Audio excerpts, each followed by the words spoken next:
My name's Vicky. I'm just from around the corner there, so I'm local. It's 7:30 in the morning, the trucks have just arrived, so we're just trying to keep them in so that they can't put the barriers down and they can't start work because they don't have the barriers down.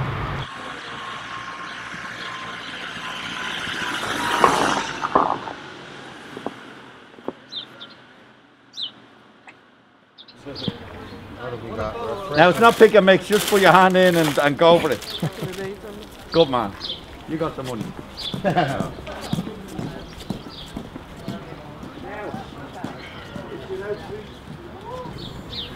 Much to the Hall. I'm a local resident. I live up off Meath Street there, and we've been coming out for the past couple of weeks because there's been a lot of opposition to the meters going in. The local residents don't want them.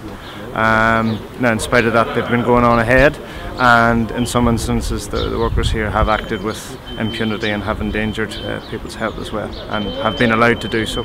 There seems to be a huge guarded presence here. It seems to be quite a waste of resources since we are peaceful protesters.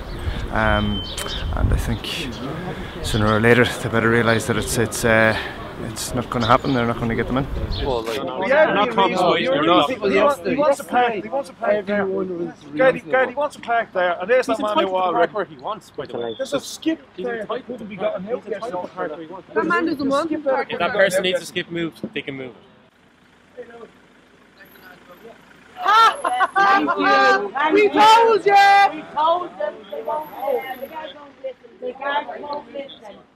I'm a resident of Rialto Street, and on Monday, I suppose I've been sitting in the fence about the whole thing, and I've been kind of giving out about up to the TV. But on Monday it all came to me. I woke to. There were 30 or 40 guards, there were trucks, there were workmen, and there were protesters, and I just went out the door and joined the protest.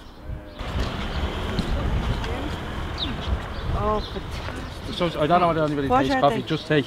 Oh yeah. Are you doing coffee? Here, no. I'll give you a coffee, I'll go down and do a coffee. No, I'm going to get one on my way to work. Oh, you're stark. Just rinse through there. It's the man at the shop that was all the stuff. Do you know what? He has no coffee. John, I know him well. He has no his machine is broken. No, he maintenance, so he gave me all the stuff for nothing. Oh, yeah. I'll make a coffee, I'll run up now and make a coffee. Really? I'll be back down in about 5 minutes. And this is day 16 actually of the water meter protests in the Dublin 8 area, not including the weekends. That's 22 days altogether that we've had the contractors all around the area trying to get the water meters installed, and we're very happy to report that while they got 2 boundary boxes in, they haven't gotten any meters at all in the Dublin 8 area. So we're really, really proud of that fact. We're really proud of the fact that the numbers are consistently growing. More and more residents are coming out. We're getting fantastic support from residents and activists as well from other areas. Fair play to them who are coming over. This morning we had about 30 people on the early morning shift, the 7:30 shift, and the trick obviously, as most people know, to get down early and stop the work before it starts. That's a record number, and it's phenomenal. Like, I mean, they didn't even try taking barriers down or anything this morning, so it's completely held here in Rialto today. I'm Carol, I live in Drimnagh, and when I first got involved with the water protests, I seen it on Facebook that Crumlin were being invaded by water meters. So I went over and helped Crumlin, and when they came over to Drimnagh then, the Crumlin people came over to help the Drimnagh people.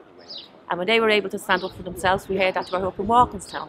So we went up and helped Walkinstown, and then wherever we go, Walkinstown now comes down to us and helps us.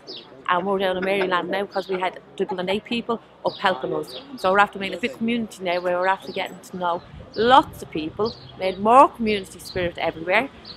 We're seeing the Gardaí doing the jobs of security men and not helping us one bit at all.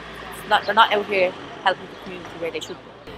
How you doing? My name is Joan Collins. I'm a TD public rep for the Dublin South Central area, and I'm out here this morning with the residents of Maryland in Dublin 8, resisting the installation of water meters, and this is just a reflection of what's been going on around the city for the last number of weeks, where residents have come out and said they do not want water meters put into their area, because they see it as a step towards potential privatisation down the line.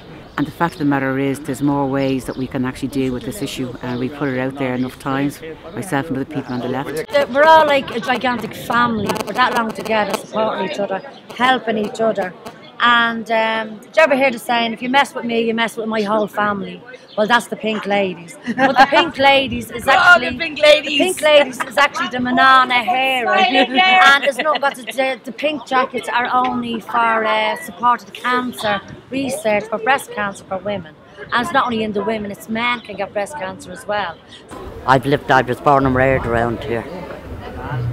I was born and reared around here from a baby. And what do you think of the water meters? I think it's crap, to be honest with you. I don't think we should have water meters, and we shouldn't be paying water when it's free. And everywhere that Irish Water attempt to install meters, particularly in the traditional working class areas, they met with a spontaneous resistance from residents, supported by campaigners from the general area. And to date we've been very successful in stopping installations, and I understand, and I think most people understand, that Irish Water won't be defeated by not having water meters put in certain areas, but it's very important that people rally around these installations or attempts at installations, because it creates solidarity, it creates new recruits to the campaigns in the areas, and ultimately we know that it will be a non-payment campaign that will defeat Irish Water. Now, there's just one other remaining piece of business. Apparently yesterday a key went missing out of a vehicle. Now, you know, we've got the understanding there that it went to a certain place yesterday and it wasn't there when we went looking for it. We've since kind of located it and we spoke to everybody. We think it's the time to give it back. They're going now, let them put the key in our fucking engine and get the fuck out of here. So what we're going to do now is we're all going to go together, and the person who has possession of the key now is going to drop the key on the ground, and we're all close together. So we're not identifying anyone to the guards. And a big cheer out now so that they can't hear where it drops either,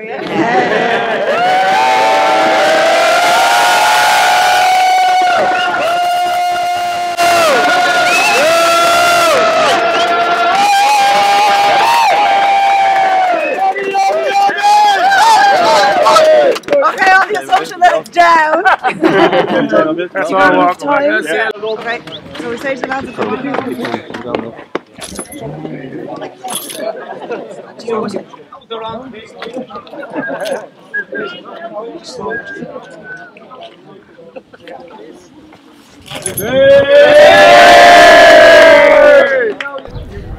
It's just 2 o'clock in the day. We're all still standing around. Nothing's been done today and no meters have put in, which is a good result. It's people from all over has come over to help us, which is always good, sticking together and making sure no work gets done.